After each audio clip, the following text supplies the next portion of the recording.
The microphone squealed for half a second, and the entire school auditorium laughed before the sound even settled. Two thin girls stood frozen on stage, fingers knotted together so tightly their knuckles had gone white. Someone in the back whispered, loud enough to sting, "This is gonna be funny." And in the third row, a tired single father felt his chest tighten, because he knew that laugh. He had heard it his whole life. Before this story ends, that same room would be so silent you could hear people crying without shame. Their father's name was Imran. He worked nights unloading trucks and mornings cleaning offices, surviving on tea and stubborn hope. After his wife died, the world did not slow down for grief. Bills kept coming, shoes wore out, food prices climbed, and the twins, Aisha and Alina, grew up too fast, learning how to fold their own uniforms and hide hunger behind polite smiles. They lived in a single rented room with peeling paint and a fan that rattled like it might fall any day, but Imran made it a home. Every night, no matter how late he came back, he would sit on the floor with them, listening to their stories from school, nodding like each word mattered more than sleep. The girls loved music, not the kind played on phones or loudspeakers, but old songs Imran remembered from his wife's voice.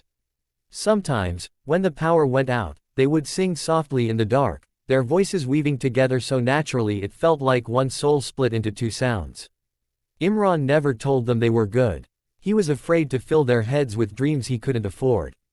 He only smiled and said, "Sing if it makes your heart light." At school, kindness was expensive. Their clothes were always clean but never new. Their shoes had been repaired with glue more than once. Some kids noticed. Some teachers noticed too, but looked away, overwhelmed with their own problems. When the school announced an annual assembly with performances, the music teacher joked in the staff room, "Anyone can sing, right?" The list went up. Next to Aisha and Alina's names was the word, song. They thought it was a mistake. It wasn't. The class snickered when the teacher said, "You two will sing together." One boy clapped sarcastically. Another girl rolled her eyes. "At least this will be entertaining," someone whispered. The twins went home that day quieter than usual. Imran noticed immediately. He always did. "They want us to sing," Alina finally said, staring at the floor. "They're laughing already," Aisha added, voice shaking. Imran felt anger rise, sharp and dangerous, but he swallowed it.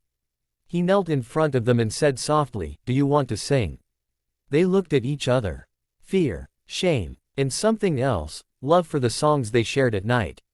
Slowly, they nodded. "Then sing," Imran said. "Not for them, for yourselves, for your mother, for every time you felt small." The day of the assembly arrived. Parents filled the auditorium, phones ready, expecting claps, noise, distractions. Imran sat alone, hands rough and trembling in his lap. When the announcer called their names, laughter rippled through the crowd. The twins walked onto the stage, hearts pounding so loud they thought everyone could hear. The music teacher handed them the microphone with a half smile that didn't reach her eyes. "Whenever you're ready." For a moment, nothing happened. The room buzzed with impatience.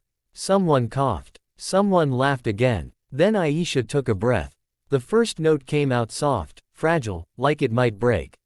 Then Alina joined, and something changed.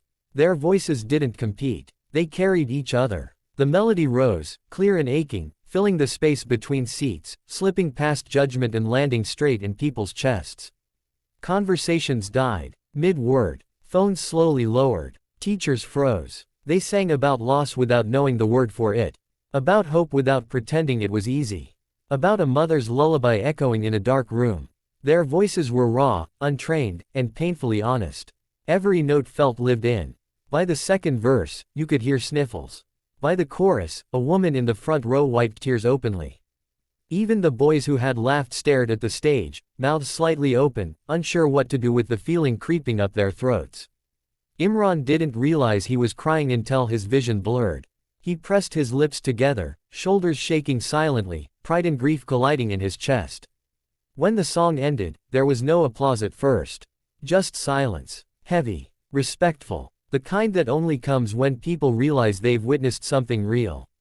Then one person stood. Then another. And suddenly the room erupted, not with laughter, but with a standing ovation that seemed to last forever. The twins stood there, stunned, tears streaming down their faces. They hadn't imagined this ending. They had only hoped to survive the song. After the assembly, the principal called Imran into the office. He expected trouble. Instead, she offered opportunities, music lessons, support, a scholarship fund started quietly by parents who had been moved beyond words.